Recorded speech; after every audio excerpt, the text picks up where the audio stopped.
পালায় বিয়া করার তো মজাই আলাদা।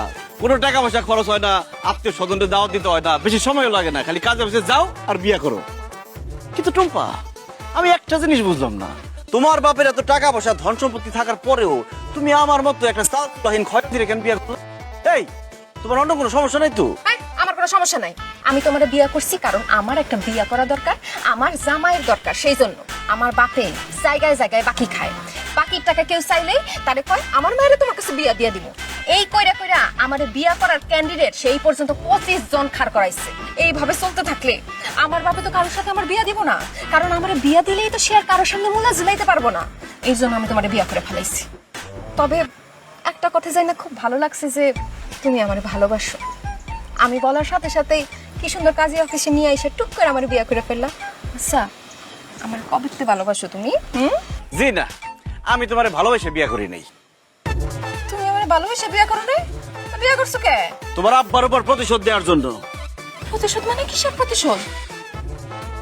একটা সময় আমার আব্বা তোমার বাড়িতে কাজ করতো, এখনো 6 বছরের বেতন বাকি আছে, তোমার আব্বা টাকা দেয় নাই। এরপরেও তোমার আব্বা আমার রাস্তাঘাটে যেখানে দেখে সেইখানে ছোট লোকের পোলা বলে। তখন থেকে আমি মনে মনে সিদ্ধান্ত নিছি, এই ছোট লোকের পোলা একদিন তোর মেয়ারে বিয়া করবো।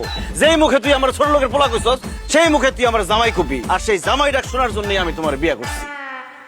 তবে আমার মনে হয় ভবিষ্যতে আমি তোমার ভালোবাসি, কারণ তোমার চেহারা খুবই সুন্দর।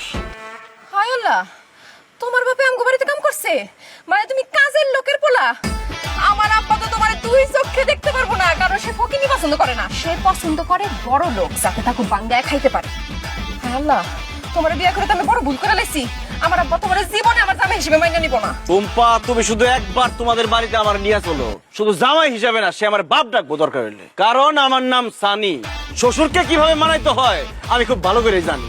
না না না না না, আমি তোমার আমগো বাড়িতে নিতে পারবো না।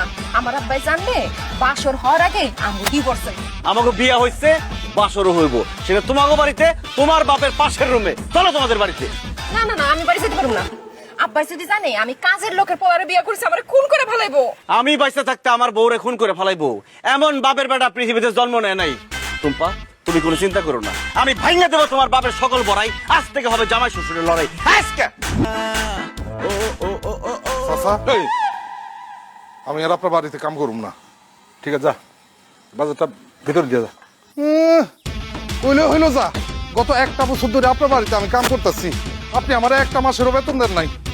আজকে যদি আপনি আমার পুরা বেতন না দেন, তাহলে কিন্তু তাহলে কি করবি? আপনার মায়ের টুম্পারে জোর করে তুলে নিয়ে যায় বিয়ে করে ফেলাম। তাইলে আমি বেতনের টাকা না দিলে তুই আমার মেয়ের টুম্পারে বিয়ে করবি?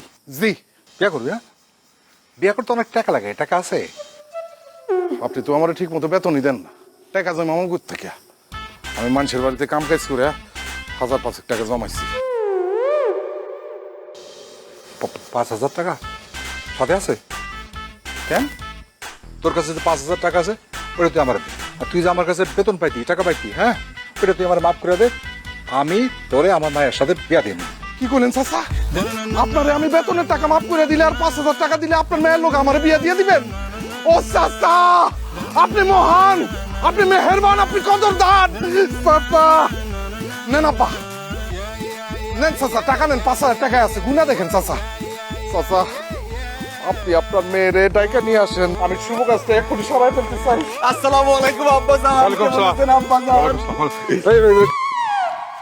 এই ছোট লোকের বাচ্চা, তুই আমার আব্বাজান বলে ডাকতেছিস কেন? আস্তে কথা বলেন আব্বা জান। এই ছোট লোকের বাচ্চা আর ছোট লোকের বাচ্চা নাই, সে এখন বড় লোকের মেয়েরে বিয়ে করে ফেলছে। আর সেই বড় লোকটা কে? আপনি। এখন থেকে আমাকে আর ছোট লোকের পোলা বলবেন না, আমাকে আপনি মেয়ের জামাই বলে ডাকবেন। কি করলি তুই? আমার মেয়ের টুম্পারে বিয়ে করে ফেলেছিস? এই টুম্পা, তুই সুপার খারাপ আছিস কেন? এই ছোট লোকের বাচ্চা কি কয়, এটা সত্যি? জিয়া বাব, সত্যি সানি আমারে বিয়ে করে ফেলাইছে। আমি এই বিয়ে মানি না। এই আচ্ছা, হাত ছাড়, আমার মায়ের হাত ছাড়, এক করে বাইরে কারণ না না না, আমি আমার চুম্পু মনির এই বিয়ারে কিন্তু মাইনা নিছি, আর সানিরও আমার জামাই হিসাবে মাইনা নিছি। লেখা তোমার কি মাথা খারাপ হয়ে গেছে নাকি? কি কর? আরে ওর বাপ আমাকে বাড়িতে কামলা খাটতো, কাজের লোক ছিল, তারে আমি জামাই হিসেবে মানবো? অসম্ভব। এই বাইরে বাইরে। কিসের? আমি অবশ্যই এই বিয়ে মাইনা নিব। একটু আগে তো তুমি আমার মায়ের কাজের লোকের সাথে বিয়ে দিতে চাইছিলা না? আমি কি সত্যি সত্যি ওর লোকে মাইয়ার বিয়ে দিতাম নাকি? বুঝলেন? টাকা পাইতো, টাকা না দেওয়ার জন্য এই মতলবটা করছি আর কি, বুঝো না? আল্লাহ চাচা, আপনি এত বড় মিথ্যাবাদী! এই এই সানি, ছোট লোকের বাচ্চা, তুই এখানে খাড়া আছিস কেন? তুই যা আমার বাড়ি থেকে বাইরে, আমার বাড়ি থেকে বাইরে তুই। ঠিক আছে, আমি বাইরে যাব। আগে আপনি আমারে জামাই বলে মাইনা নেন, আমারে একবার জামাই বাবাজি বলে ডাক দেন। জামাই বাবাজি ডাকটা শুই না, আমি খুশি মনে চলে যাবো। অসম্ভব, আমি তোরে জামাই হিসেবে মানি না। তুই আমার বাড়ির তখন এক্ষুনি বাইরে হবি। সানি, তোমার আমি জামাই হিসাবে মাইনা নিলাম। হ্যাঁ? আমি বলতেছি, দুইবার বলতেছি, জামাই বাবাজি, জামাই বাবাজি, আসো আসো ঘরে আসো বাবাজি, আসো। আপনাকে অনেক ধন্যবাদ আম্মা, আপনি আমাকে জামাই হিসেবে মাইনা নিচ্ছেন। আমিও আপনাকে শাশুড়ি হিসেবে মাইনা নিলাম। আমার শ্বশুরের কোনো দরকার নাই, শ্বশুরের আদর যত্নের কোনো দরকার নাই, আমার শুধু শাশুড়ির আদর যত্ন হইলেই চলবে। আর সে আমার কি বলছে একটু আগে, যে আমার জামাই হিসেবে মানে না। কিসের জামাই হিসেবে মানে না? আমি তো আপনার শ্বশুর হিসেবে মানি না। তোরে আমি জামাই হিসেবে মানি না, মানি না, মানি না। তুই বাইরে হ। আমার বাড়ির তখন এক্ষুনি বাইরে হ। এই বাড়ি তো তোমার না, কার বাড়ি? এই বাড়ি আমার বাড়ি। আমার শাশুড়ি মরার আগে আমার নামে এই বাড়িটা লিখে দিছিল। ও, তা আমাদের বাড়ি? কিসের আমাদের বাড়ি? শুধু আমার বাড়ি। আর আমার মেয়ে আর জামাই আমার বাড়িতে থাকবে, তোমার বাধা দেওয়ার কোনো অধিকারই নাই। আসো তো বাবাজি, আসো। আমি ওরা জামাই হিসেবে মানি না, আমি ঘরে ঢুকতে দেবো না।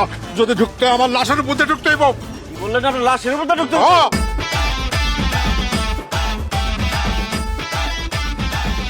ক্ষতি? এটা কি দাবড়ি কেন? আপনি বললেন না এই বাড়িতে ঢুকতে হইলে বলে আপনার লাশের উপর দিয়ে ঢুকতে হইব, এই জন্য এই বডি দিয়ে একটা কোপ দিয়ে আপনার কল্লা ফলাই দেবো, তারপরে আপনার লাশ পরে থাকবো, আপনার লাশের উপর দিয়ে বাড়িতে ঢুকুম। কোনো কথা কেন না, আস্তে করে একটা কোপ দেবো। আম্মা পিছনে হাত ধরে ধরুন তো। থাক বাবাজি, থাক। আসো তো, আসো। আসো বউ, চলেন আম্মা। আসো, আসো।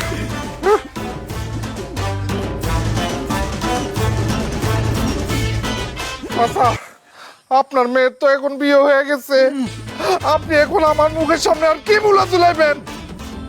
দেন, আপনি আমার 1 বছরের বেতনের টাকা দেন, আর একটু আগে যে আপনার আমি 5,000 টাকা দিচ্ছি, ওই টাকাও দেন।